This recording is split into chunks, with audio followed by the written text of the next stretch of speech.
Fenomena cumi-cumi darat saat ini telah membuat kendaraan yang bermesin diesel sangat dipuja-puja. Kendaraan khususnya mobil diesel saat ini sedang naik daun banget. Bahkan mobil-mobil yang hampir terlupakan seperti Panther diesel saat ini naik daun lagi. Dengan demikian, diesel adalah segalanya untuk di Indonesia sendiri. Kenapa harus diesel? Ya, karena diesel terkenal dengan mesin yang tidak rewel dan bisa dibilang diesel adalah mesin yang paling reliable. Namun, jika diesel adalah mesin yang oke, kenapa mesin diesel tidak digunakan dalam sepeda motor? Jika kalian berencana untuk membeli motor baru-baru ini, kalian bisa menemukan motor apapun yang ada di dealer-dealer terdekat. Mau motor matic sampai motor ber-cc besar, kalian bisa dapatkan dengan mudah. Mau yang konfigurasi inline sampai V atau 1 silinder sampai 4 silinder, kalian tetap bisa membelinya. Namun, jika kalian ingin motor yang bermesin diesel, sayangnya kalian tidak bisa membelinya sejauh ini. Karena tidak ada produsen saat ini yang membuat motor keseharian yang menggunakan mesin diesel. Walaupun saat ini tidak ada produsen yang menggunakan mesin diesel untuk mesin utama motor mereka, tapi dalam sejarah sepeda motor yang diproduksi sebenarnya ada motor yang menggunakan mesin diesel. Tapi hanya sedikit sekali yang pernah diproduksi dan bahkan saking sedikitnya, motor bermesin diesel lebih sedikit daripada motor prototipe. Dan sejauh ini tidak ada produsen besar seperti Honda, Harley, atau Ducati yang pernah membuat sepeda motor diesel. Jadi yang pernah membuat sepeda motor diesel hanyalah perusahaan kecil yang pada akhirnya bangkrut. Dengan demikian, dari dulu sampai saat ini produsen yang mencoba menjual motor diesel selalu berakhir tragis. Sebenarnya ini adalah pertanyaan yang agak misteri, karena sepertinya diesel memiliki keuntungan yang bisa cocok dengan sepeda motor dan menarik bagi pengendara sepeda motor, namun ternyata kenapa tidak diproduksi? Dan untuk memahami mengapa sepeda motor diesel mungkin masuk akal, pertama-tama kita perlu mengetahui bagaimana mesin diesel bekerja. Sebenarnya mesin diesel saat ini bekerja tidak berbeda jauh dengan mesin bensin, yang mana kedua mesin ini sama-sama bekerja dengan sistem 4 tak, yang mana kedua mesin ini meliputi kompresi, pembakaran, dan pembuangan. Tetapi ada beberapa perbedaan juga. Salah satu perbedaannya adalah waktu penginjeksian bahan bakar.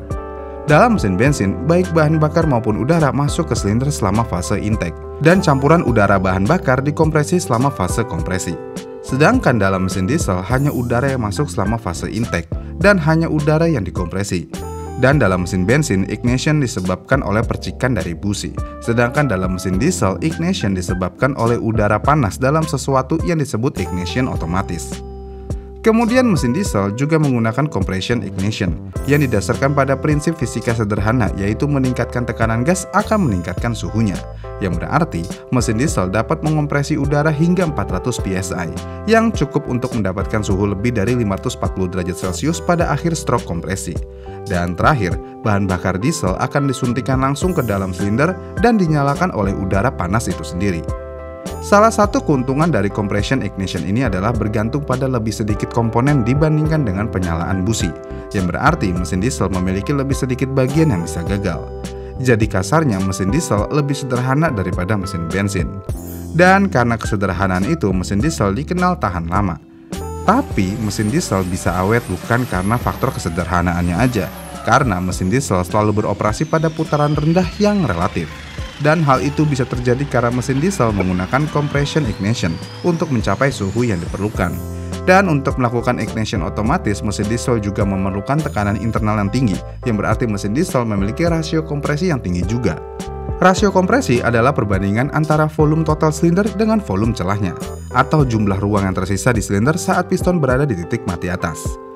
Jika kita ingin bandingkan rasio kompresi bensin dan diesel, kompresi diesel akan jauh lebih tinggi. Mesin bensin memiliki rasio kompresi hingga 14:1, sedangkan rasio kompresi mesin diesel dimulai dari angka itu dan dapat mencapai 23:1. Dengan rasio kompresi yang sangat tinggi, ini tentu aja terkait dengan stroke mesin, yaitu seberapa jauh piston yang bergerak dalam silinder. Dan stroke panjang akan menghasilkan torsi tinggi pada putaran rendah, yang berarti mesin ini selalu hidup dalam putaran rendah. Dan jika mesin hidup selalu dalam putaran rendah, tentu aja akan mengalami keausan yang lebih sedikit dan bertahan lebih lama. Kemudian selain itu, dengan memiliki rasio kompresi yang lebih tinggi pada mesin diesel juga memiliki keuntungan lain, yaitu efisiensi thermal yang lebih besar. Yang berarti proporsi energi bahan bakar yang lebih besar diubah menjadi tenaga dan lebih sedikit yang hilang sebagai panas. Secara volume, bahan bakar diesel juga lebih kaya energi daripada bensin.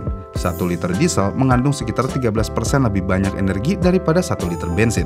Yang mana dengan bahan bakar diesel dan mesin yang berputar rendah, maka mesin diesel irit bahan bakar. Dan salah satu dari sedikit sepeda motor diesel yang pernah dibuat bisa mendapatkan jarak tempuh sampai 96 km hanya dalam 1 liter bahan bakar. Sangat irit kan? Hebatnya lagi, motor tersebut bukanlah motor matic, melainkan motor adventure yang sangat besar. Selain itu, sepeda motor diesel juga akan 3 kali lebih murah untuk dijalankan dibandingkan dengan motor bensin, dan itu belum termasuk penghematan pada perawatan. Jadi, perbedaan antara mesin bensin dan diesel adalah waktu bahan bakar dan sumber ignitionnya aja. Namun, dengan perbedaan itu, hasilnya cukup berbeda. Diesel lebih sederhana, lebih tahan lama, memiliki torsi lebih tinggi, efisiensi bahan bakar yang lebih baik, dan biaya operasional yang lebih rendah. Pada titik ini, kita mungkin langsung berpikir, diesel adalah mesin yang luar biasa. Namun kenapa mesin ini tidak ada di motor?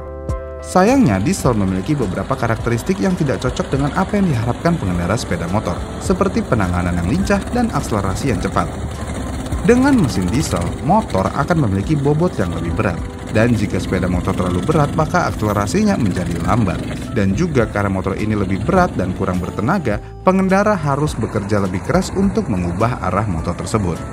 Ini adalah masalah utama kenapa motor diesel belum ada sampai saat ini, karena mesin diesel lebih berat dibandingkan dengan mesin bensin. Kenapa mesin diesel lebih berat?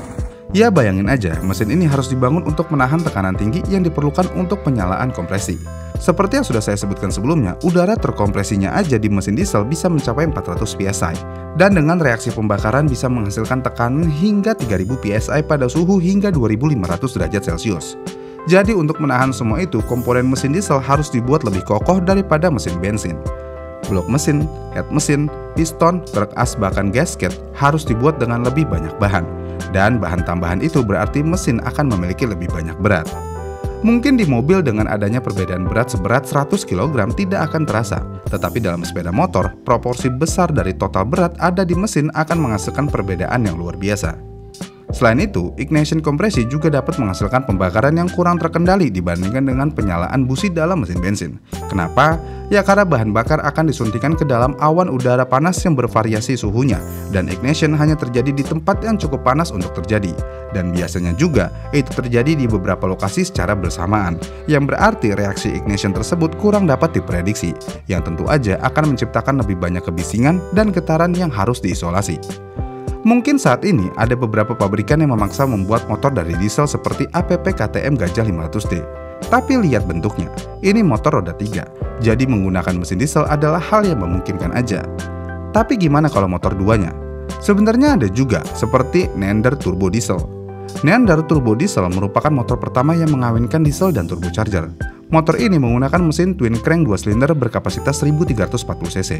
Dengan konfigurasi tersebut, motor ini mampu menyemburkan daya 112 TK dan torsi di 195,2 Nm. Selain itu ada juga motor Trek T800 CDI. Motor ini memiliki desain yang cukup radikal, layaknya hyperbike dan super adventure bike pabrikan Eropa. Motor ini menggunakan mesin 800 cc 3 silinder, dan uniknya motor ini menggunakan CVT. Tapi dari kedua motor tersebut sebagai contoh, benar-benar tidak ada dari pabrikan yang terkenal, yang mana pembuat motor tersebut berencana ingin membuat sesuatu yang berbeda aja, karena pada dasarnya motor-motor tersebut tetap tidak bisa bersaing dengan mesin bensin. Motor diesel akan selalu kalah dalam hal akselerasi, kenyamanan, berkendara, getaran, dan lainnya. Jadi itulah alasannya kenapa motor bermesin diesel tidak ada sampai saat ini. Bagaimana nih menurut kalian? Komen di kolom komentar di bawah ya, dan sampai jumpa di video selanjutnya.